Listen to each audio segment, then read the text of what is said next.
All right, here we're going to talk about reverb and how to incorporate that into your compositions with virtual instruments. Here I've got the example we've looked at in class, just the string section. So I've got SFC player using violins and violas, cellos, and basses. Okay, right now that's all we have are the notes, a little tampering with velocities on every track, and then we've got the VST instrument, and so that should be it. So let's just listen to a little bit of this as it stands.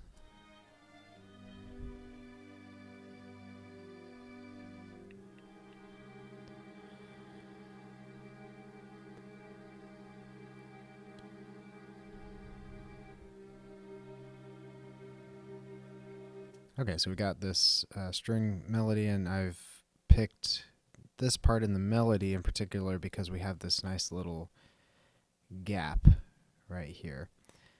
And one of the things that reverb can do is sort of, one thing it is mainly responsible for is kind of create a fullness of sound that you don't get from anything but kind of a natural space unless you sort of artificially include it. The other thing is, with reverb kind of being a mild echo, you get a lot of kind of difference in stopping notes. So if I cut off a note really quickly, in any sort of performance room or performance hall, you're going to hear a little bit more of that note ringing once it stops playing. In the instruments right now, it just is a clean break, which does not sound natural. Okay, so that's a couple things that reverb can do. So how do we get this in? Well, one option would be to add reverb to every track. This is not ideal for both memory issues and just logistically having a whole orchestra. You'd have to go through, add reverb to every track. That just gets a little tiresome. And it does have issues with realism because every instrument isn't playing in its own room, right? They're all playing together in a single room.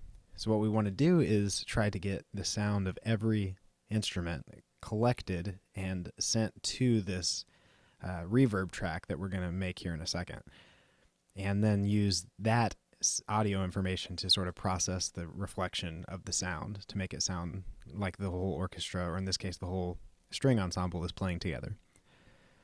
All right, so create a new track, double-click in space here, or press Control-T. Not Control-R like I just did, Control-T.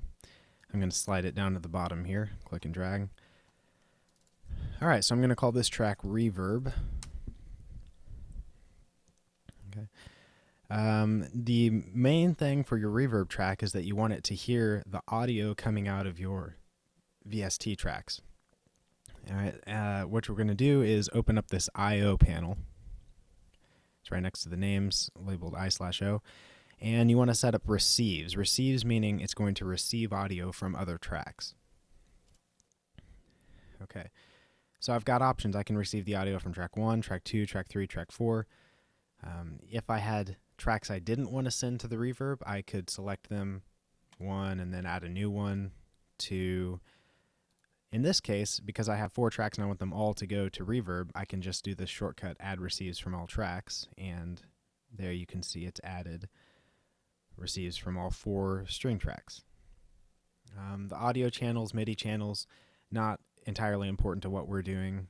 We may examine those later. All right, so we've got this track receiving the audio from all of these MIDI instruments. Okay, so let me just solo this track and make sure that we're hearing audio from the string sections here. Okay, so you can see on the meter here and in the mixer that we're getting audio coming from these tracks all channeled to this reverb track, which is what we want. Okay, next we are going to ultimately have to record this, so we might as well set this up right now. Right now what it's recording is shown in this box here, the input from my audio interface channel 1. I don't want that. I want it to record whatever it's hearing from these 4 VST tracks. So I'm going to right click on this record arm disarm button. And instead of recording input from an audio device or a MIDI keyboard or something, I want it to record the output, what it's outputting right now, which is the audio from those VST instruments.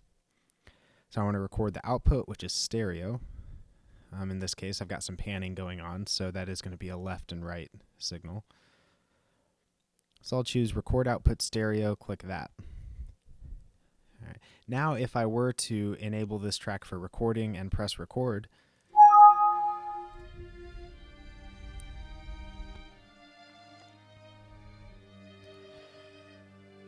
you can see it's actually recording both channels of audio coming from these tracks. Okay, but right now I don't care too much about the recording of it, so I'm going to disarm. Instead, I want to add an effect, in this case reverb, to this channel.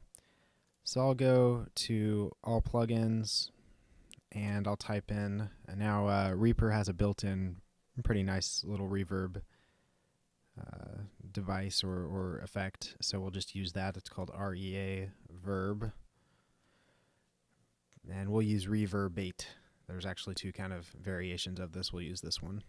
So select that, click OK. All right, just a couple things to review here. Wet, meaning the audio signal with the effect added. So whatever the effect is, in this case reverb, this is going to be, the wet signal is going to be the reflection sound. It's going to be just the sound that is being sort of bounced around a fake room to create that reverb effect. Dry is just the signal without any effect at all. It's the signal coming into the track right now.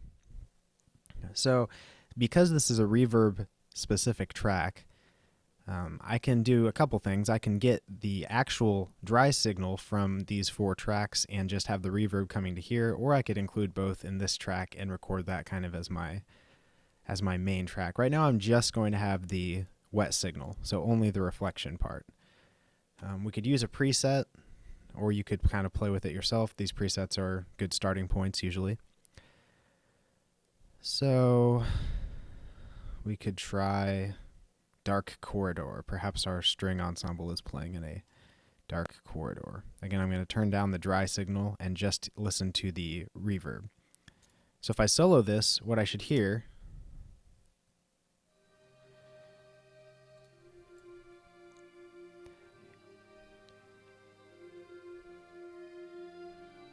is much more ambient sound, much less defined than the actual signal.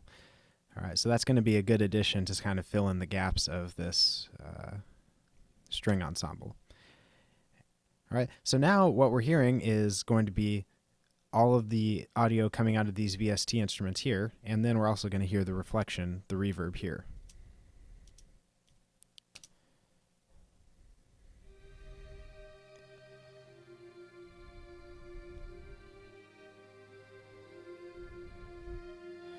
So let's forward over and you can hear kind of the echo of that reverb as I stop the track, right? A note that is deadened doesn't just die automatically or immediately. It has a little bit of reflection at the end. So let's go to this part we were talking about before with the break. You can almost hear, and I'll solo these two. I'll solo, well, no, you won't be able to hear it. Okay, so I'll just play this here.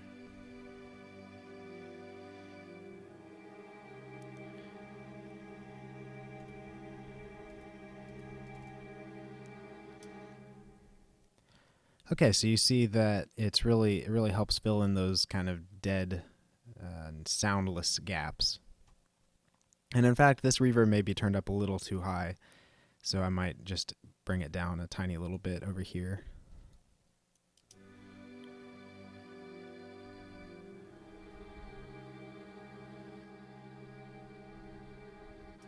And that's a good sound.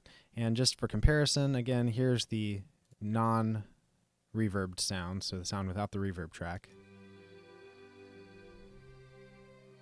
And now I'm going to unmute the reverb.